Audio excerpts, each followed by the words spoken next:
Vamos fazer um cálculo rápido aqui. Tem 203 milhões de pessoas no Brasil, 56 milhões de pessoas recebem Bolsa Família, 39 milhões são aposentados e pensionistas, 11 milhões são funcionários públicos. Ou seja, dos 203 milhões, 106 milhões dependem da arrecadação de impostos e, para piorar a situação, a dívida pública só aumenta e os impostos estão cada vez mais absurdos. Você tem uma porrada de meme que está aparecendo hoje. Então a pergunta que você deve estar fazendo é a seguinte: será que essa bomba chamada Brasil vai explodir? Será que esse país tem alguma solução? E será que existem sinais de que a gente está próximo de uma crise? Bom, tudo isso eu te conto no vídeo de hoje. E antes de mais nada, clica no botão de like e se inscreve no canal, que é muito importante para nós aqui. A gente vai falar então sobre várias coisas no vídeo de hoje. A primeira delas é sobre uma coisa chamada déficit fiscal. O déficit fiscal, para quem não sabe, é basicamente o governo gastando mais dinheiro do que recebe. Atualmente, uma das maiores questões do nosso país é a seguinte: o Brasil ele se tornou o país mais endividado da América Latina. A gente está na frente de países como a Índia, a China, a Argentina, Egito, África do Sul, Colômbia e vários outros. Mas por que isso é tão importante? Imagina o seguinte: se você, por exemplo, fica devendo todo mês para os seus amigos, em algum momento eles vão ficar bravos. Eles não vão querer mais te emprestar dinheiro. Sem contar que até você conseguir acertar a sua vida financeira, pagar as dívidas, você não vai poder investir em nada. Isso não sobra dinheiro para você investir, então você não vai crescer, você não vai evoluir. E com o governo é exatamente a mesma coisa. Agora você coloca no lugar dessa pessoa que está endividada e precisa fazer sobrar dinheiro para quitar as dívidas. O que você faz? Provavelmente você vai começar a cortar gastos e você vai tentar de alguma forma ganhar mais dinheiro. Sabe o que o governo fez? Mais e mais dívidas. E só para vocês terem uma ideia, a dívida pública bruta do Brasil deve alcançar para mais ou menos 86,7% em 2024 em relação ao PIB. Então, se por exemplo uma empresa gasta muito mais que ela ganha, ela corre o risco de quebrar. Não é um bom indicador. Você não investe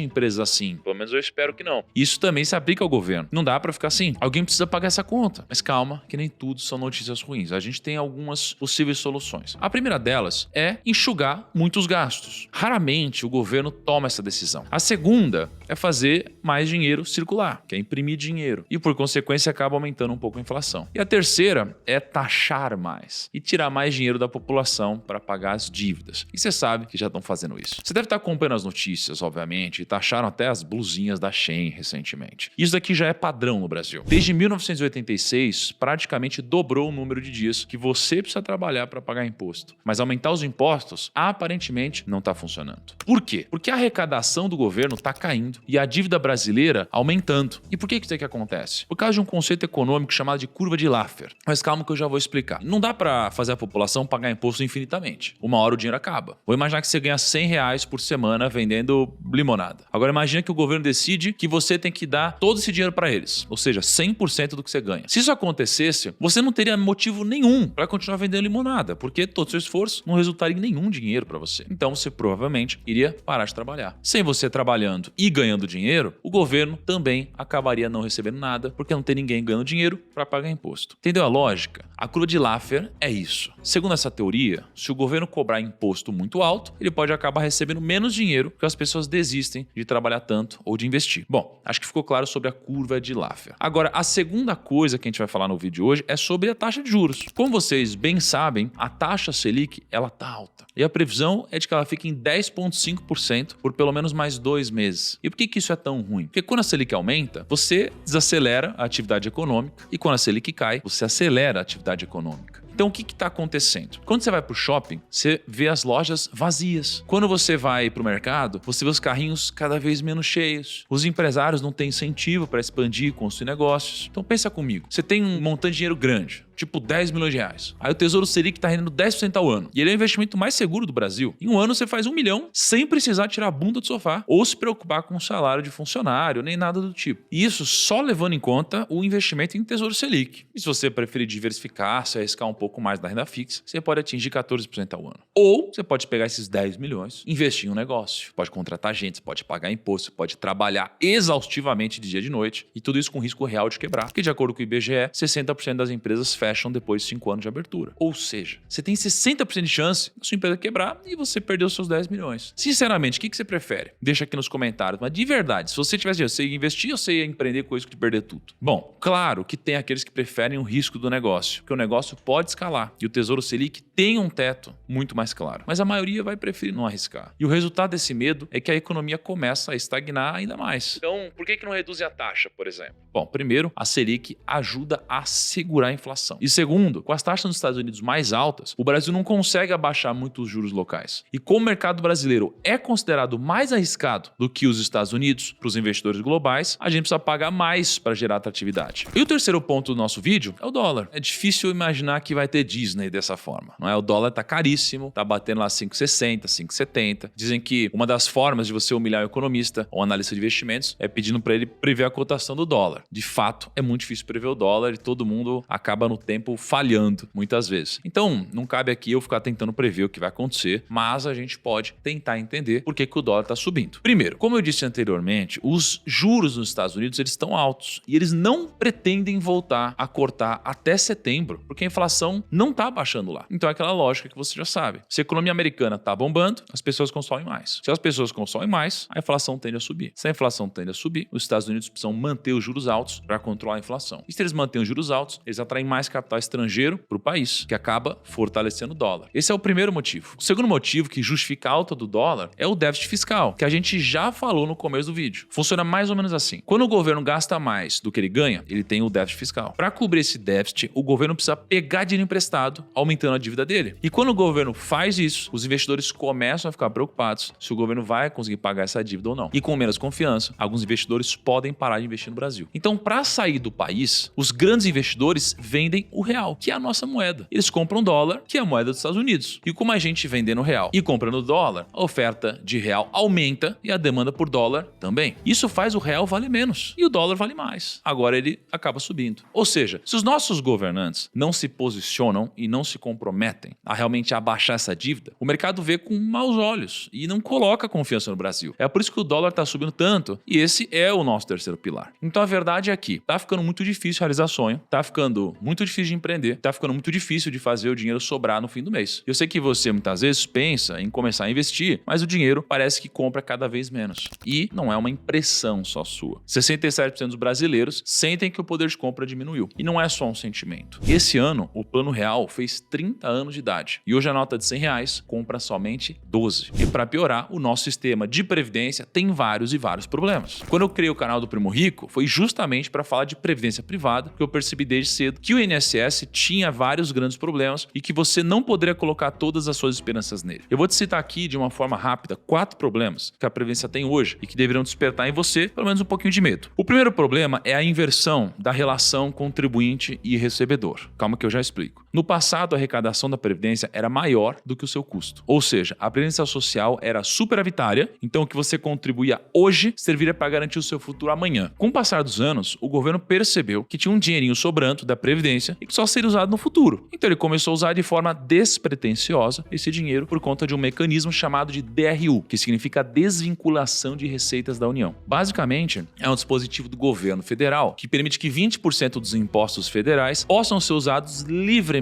E desses 20%, 90% vem das contribuições sociais, como é o caso da Previdência Social. E o óbvio aconteceu. Uma parte do dinheiro de fato foi bem gasto, outra grande parte foi mal utilizada e as pessoas começaram a se aposentar e simplesmente não tinham mais dinheiro para todo mundo. Qual foi a solução então? Os trabalhadores de hoje precisam contribuir não mais para a nossa própria aposentadoria no futuro, mas para a aposentadoria dos trabalhadores do passado e que hoje estão aposentados. Em resumo, todo mundo acha que é como se o governo tivesse um grande cofre com o dinheiro que você contribui do INSS, mas não é bem assim que funciona. Na verdade, você não está investindo no INSS para se manter no futuro. Você sustenta quem está aposentado. Sabe com o que isso parece? Com uma grande pirâmide financeira. A pirâmide financeira é um esquema onde uma pessoa paga uma taxa para entrar e parte dessa taxa vai para a pessoa que te indicou. Aí se o novo entrante precisa levar mais pessoas para o esquema, então essas pessoas novas levam mais pessoas para o esquema. E de novo, essas outras pessoas levam mais pessoas e assim por diante. O grande problema é que na pirâmide financeira o lucro que mantém o sistema de pé não vem de um investimento ou da venda de um produto. Ele vem desse fluxo de novos entrantes. No esquema de pirâmide clássico, matematicamente falando, cada uma pessoa no esquema, mais 6 precisam ser recrutadas. Acontece que no 12º nível da pirâmide, os 2,2 bilhões de pessoas serão obrigadas a recrutar mais 13 bilhões de pessoas para chegar no 13º nível. Ou seja, elas precisariam recrutar mais pessoas do que existem no planeta Terra. Então, em qualquer pirâmide financeira, é uma questão de de tempo até não ter mais o mesmo fluxo de pessoas entrando e toda a pirâmide desmoronar. A Previdência Social funciona de uma forma parecida. Enquanto houver pessoas trabalhando e que tenham a capacidade de sustentar os aposentados, a pirâmide sobrevive. E é aí que entra o segundo problema. A pirâmide etária brasileira está se invertendo. Isso aí que vocês estão vendo é a pirâmide etária brasileira em 1980. Na época, cerca de 50% da população brasileira tinha até 20 anos de idade e cerca de 6% da população tinha mais de 60 anos. Só que em 2023, mais ou menos 37% da população tem até 20 anos de idade e 16% da população tem mais de 60 anos. Ou seja, o país está envelhecendo. E o pior, a expectativa é que em 2060, mais ou menos 15% da população vai ter até 20 anos e 30% da população vai ter até 60 anos. O Brasil vai ser um país de velhinhos. E segundo o IBGE, a partir de 2047, a taxa bruta de mortalidade vai cruzar com a curva de taxa bruta de natalidade. Ou seja, a gente vai ter menos pessoas nascendo do que morrendo. E a população vai começar a envelhecer cada vez mais. E esse é o segundo problema. O terceiro problema é o número de filhos. Deixa eu fazer uma pergunta. Quantos filhos a sua avó teve? Quantos filhos a sua mãe teve? E quantos filhos você pretende ter? Eu acho que você já entendeu o ponto aqui. E só para ilustrar um pouco mais esse problema, lá em 1960, em média, uma mulher tinha 6,3 filhos. Hoje a média é de 1,5 bebês por mulher. Qual que é a nossa conclusão, então? São mais pessoas envelhecendo, são menos pessoas nascendo, são mais pessoas morrendo. E também são menos pessoas trabalhando, menos pessoas contribuindo com a Previdência, mais pessoas se aposentando. E no final das contas, não vai ter mais tanto trabalhador ativo para sustentar todo mundo que se aposentar. E o quarto problema é o que a gente chama de déficit previdenciário. Um déficit da Previdência significa que os gastos do sistema previdenciário são maiores do que a arrecadação. É tipo quando você gasta mais do que o seu salário e fica todo endividado. O governo faz exatamente a mesma coisa. Antigamente, a Previdência Social era superavitária. Hoje, a dívida já está na casa do trilhão. Então, olha só. Em 2016, o déficit previdenciário foi de 149 bilhões de reais. Em 17, 182. Em 18, 288 bilhões. Em 2019, 318. Em 2020, 363 bilhões. Em 2021, melhorou um pouquinho, foi 262 bilhões. Aí 22, já voltou para patamar recorde de novo, 375. Aí 23 caiu para 326. Ou seja, o acumulado dos últimos 8 anos foi maior do que 2 trilhões de reais. Você já entendeu que o Brasil está cheio de problemas. Mas como você, de fato, pode se proteger de tudo isso? Antes de falar o que você deve fazer com o seu dinheiro, eu só preciso deixar um disclaimer aqui. Eu não acredito que o Brasil vai quebrar, obviamente que não, mas eu acredito sim que ao longo do tempo a sua qualidade de vida pode cair, pelo menos de uma forma geral. E pode cair muito se você não souber proteger o seu dinheiro. Eu também acredito que a gente não pode ficar contando com a sorte ou com suposições. Por isso, em qualquer hipótese, você precisa aprender a fazer duas coisas. Primeiro, você precisa aprender a investir. E segundo, você precisa aprender a diversificar o seu dinheiro. Quando a gente fala de crise e de como você pode se proteger, tão importante quanto investir é diversificar o seu patrimônio. Eu vou te dar um exemplo. Olha esse gráfico aí na tela. No mercado financeiro, tem dois tipos de riscos. Tem o risco sistêmico e o não sistêmico. O risco sistêmico é como quando uma tempestade atinge uma cidade inteira, afeta o mercado inteiro. Já o risco não sistêmico é quando só uma casa na cidade tem um vazamento. Então é aquele risco que afeta uma empresa ou um setor específico do mercado e pode ser controlado se você investir em várias empresas diferentes e de segmentos e países diferentes. Como você já deve saber, eu diversifico o meu patrimônio em 4 caixinhas: ações, negócios, real estate, que é mercado imobiliário, caixa e ativos internacionais. Mas, além de você diversificar dessa forma, você precisa adicionar outras 3 camadas de diversificação. A primeira é a intrativos. Não adianta ter só uma ação na carteira. Tem que ter uma cesta de empresas diferentes. A segunda é por classes de ativos. Não adianta apostar tudo em um único segmento de ações. É preciso diversificar o patrimônio intraclasse de ativos. E a terceira é a intrapaíses. Porque você não pode ter todo o seu dinheiro num único país. E o que você precisa tirar de conclusão de todas essas camadas diferentes é que diversificar não é uma forma apenas de se proteger. É também a forma mais segura de multiplicar o seu patrimônio. Então você precisa saber mitigar o máximo de risco possível da sua carteira para que uma eventual crise não corra o seu patrimônio. Ah, mas primo, eu não sei investir nem diversificar. Eu não sei nada sobre investimentos. Calma,